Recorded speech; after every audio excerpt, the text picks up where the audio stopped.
welcome to the X22 Report. My name is Dave, and this is episode number 65. And the title of today's episode is Something is Brewing in the Economic Collapse.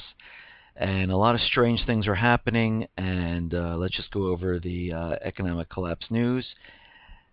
And the first thing up is Walmart misses revenue. It looks like below expectations on their earnings, and it looks like the poor people the people who don't have the money cannot afford to continually shop at Walmart. Even that's getting too expensive. And you can just see if Walmart is not doing as well as they used to, something is wrong. Basically, they were expecting 114.2 billion, but they were expecting 116.1 billion, and they only received 114.2 billion.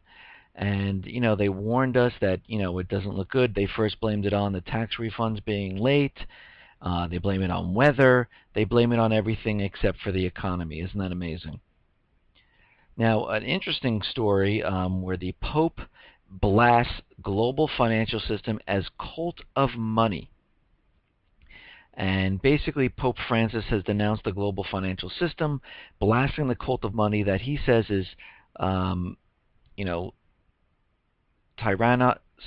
the poor and turning humans into expendable consumer goods. And basically, we should go on this and investigate the central bankers. I mean, the central bankers tell us that they're not a government agency, they're not part of any government, they are privately held corporations. So maybe we should issue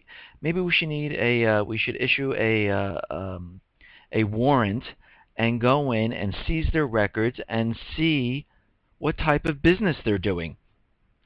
Just like with any other company, who's holding them accountable? Nobody. So if they're just a corporation, let's go in there and see what they're doing. Why are they above the law? They're just a corporation. Let's go in and take a look. Now, I think this was in Zero Hedge, the gold demand is definitely different between physical and ETF. And you can definitely see the difference. There is a chart on my site where paper demand is in the first quarter of 2013 is down like a negative 150 tons, and physical demand in tons is almost close to let's say about 380 tons. So it looks like the physical and the paper markets are separating, and you can see this in the graph of this is the first time where they're both going the opposite direction. Now, moving on. Israel hints at new strikes, warning Syria not to hit back. Now, we know that the government's central bankers need to start the wars, and Israel's going to do anything and everything to get Syria to strike back. They're going to continually provoke until they do something where they can say, oh my God, they attacked us, it's an all-out war. And basically that's what this is for. And this also goes back to Senate Resolution number 65, that if Israel is in a war with Iran, the United States will go in and help and join the war. That's basically what that is. And on the war front, you can see Japan's Prime Minister warns of possible military response to Chinese subs. And it looks like that is heating up. And also, Russian Pacific Fleet warships enter Mediterranean for the first time in decades, and they're going to park in Cyprus. So it looks like the United States is there with their fleet, Russia is there with their fleet, and this is no coincidence. This is not just like, hey, how you doing? We are there for one reason only, and they are there for one reason only, for some type of war that's going to be happening, and they're just getting prepared. That is the only reason why we have all our ships over there, not all of them, but most of our ships over there, and running these drills and in all different places, and we're just provoking everyone. That's what they're doing. And also they're getting prepared for war. Now, in Baltimore, Maryland, Governor Martin O'Malley signed a gun control bill, and the law bans the sale of assault-style rifles, including the AR-15. And basically, this is pretty bad because from everything that we've seen that their only purpose and their main purpose is that they want to confiscate guns. That's it. There's nothing else.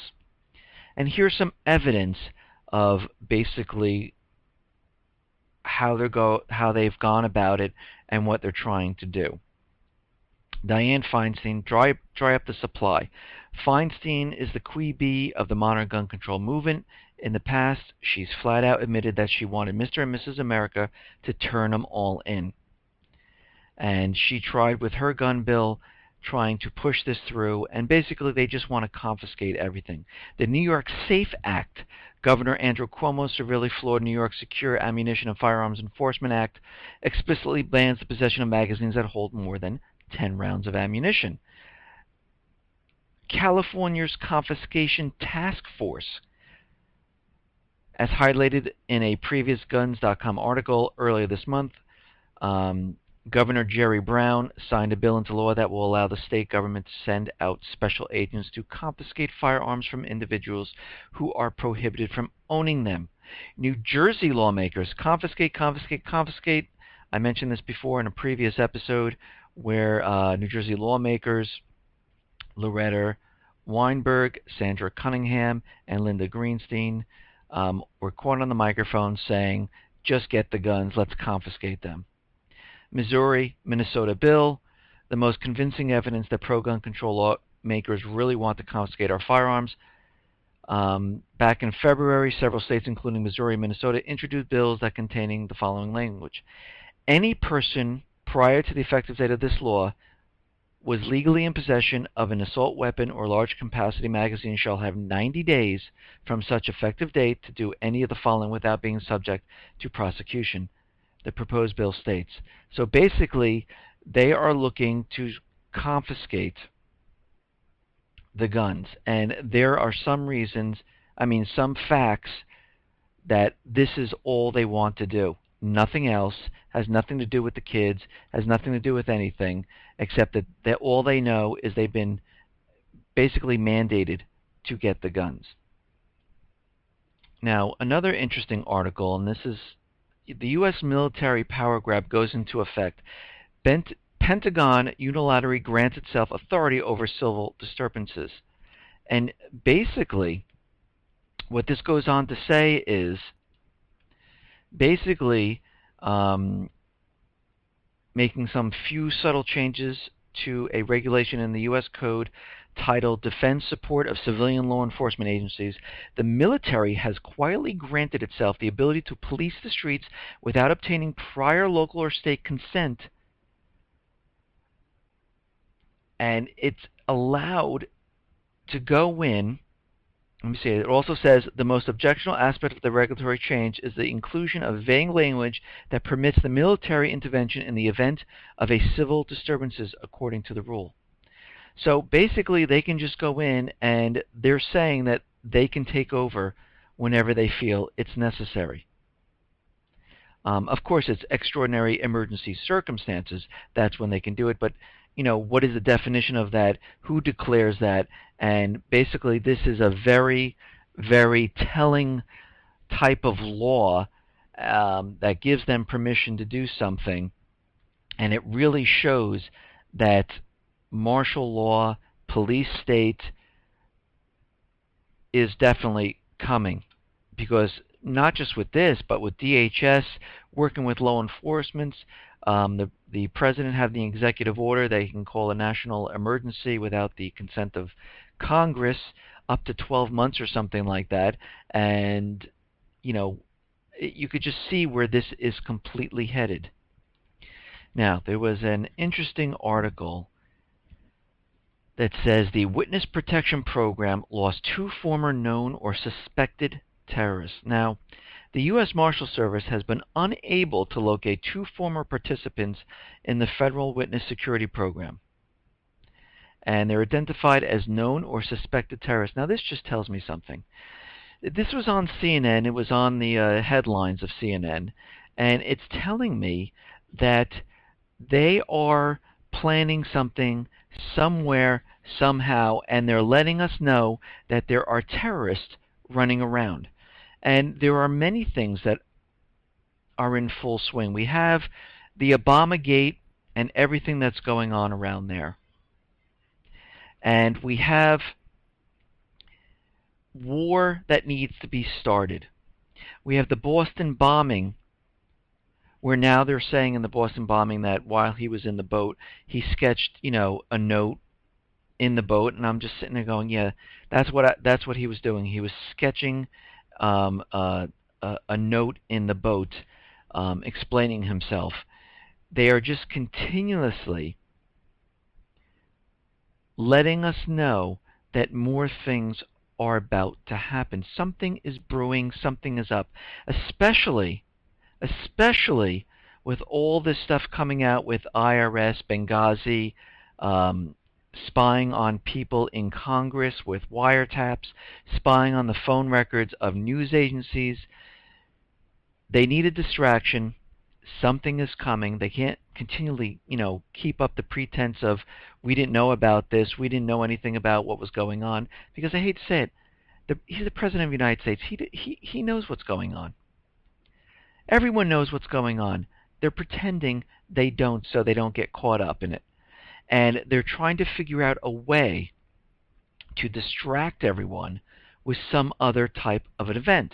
And if they're going to create this event, they might as well make it where they can use it to benefit other things. One, it will be a distraction for what's going on, and that will all that Benghazi, IRS, wiretapping Congress, and all that will be just forgotten about, and this new event will completely take over the news waves, and that's all we'll hear about. Plus, if they can link it to Iran, China, or something like that, that can even help their agenda in getting us into war. If they can hook this into homegrown militants or domestic terrorists, they can hook this into the gun bill. There are so many things they can do. Something is up. Something is brewing. Something is going to happen very, very soon. So we have to be ready and prepared because we know something else is coming. Now, the Fed came out, and remember what I always say, it's always the opposite of what the government or the Fed says.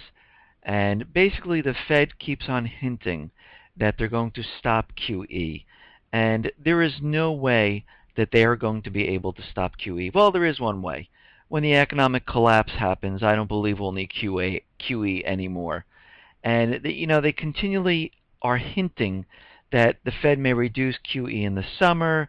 And I don't know if this is a misprint, and it says this in the article, that the employment rate won't fall below 6.5 until mid-2105, or did they mean 2015? But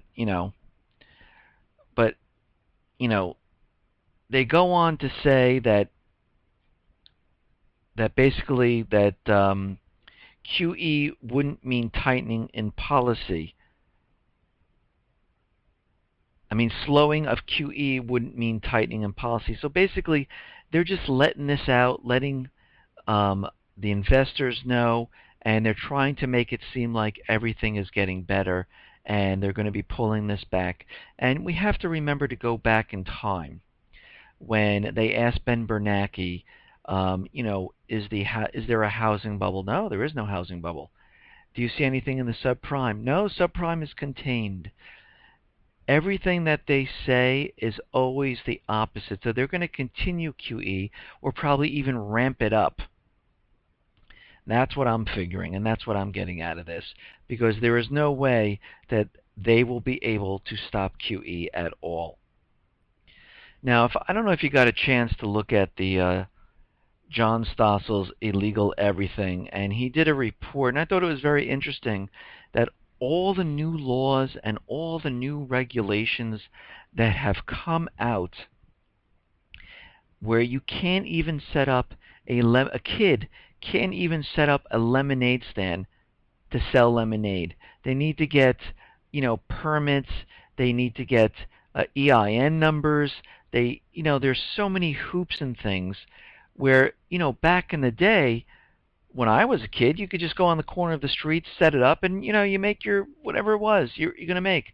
Today, you can't do anything. This whole report goes through all the things that are now illegal, where basically it's everything. They don't want you doing anything anymore. Everything is illegal. And there was another video that I put up on Sentinel Alerts, if you haven't seen it. 75 years in prison for videotaping police. Now, it looks like the police are using some type of law that you are videotaping police without their consent, and that's eavesdropping. But my concern is they are allowed to videotape us without our consent. And why don't they want to be videotaped? Why don't they want us to see? We are the people. We have every right to know what they're doing. Just like they want to videotape us and have cameras on every parts of the street and record us, have cameras in their squad cars to film us, we have every right to say, no, look at this. Look what the police are doing. This keeps everything in check. They don't want to be kept in check. They want to do whatever the hell they want, and they're making up these laws where people who are videotaping are going to jail because of this crime that they're saying they're eavesdropping and they don't have the consent of the officers. Well, you know what? Laws work both ways. You can't take our picture. You can't videotape us. I don't want that camera on the street. I didn't give you permission to record me.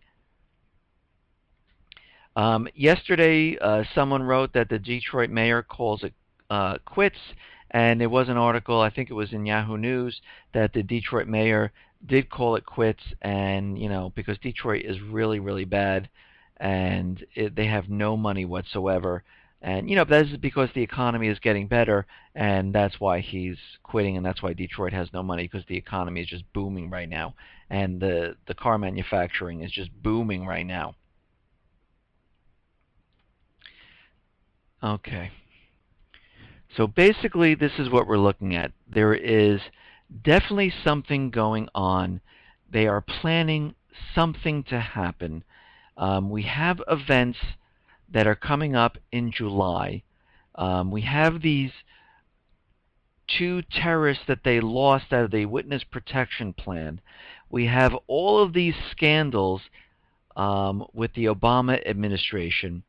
So we can expect to see something in the next couple of weeks. They are definitely planning something. Something is in the works because they need some type of distraction. And with all the laws and everything that we see, we know something is going to happen, and it's going to happen soon. So listen, everyone, thank you for today. Be well, be safe, and especially be prepared. Thanks.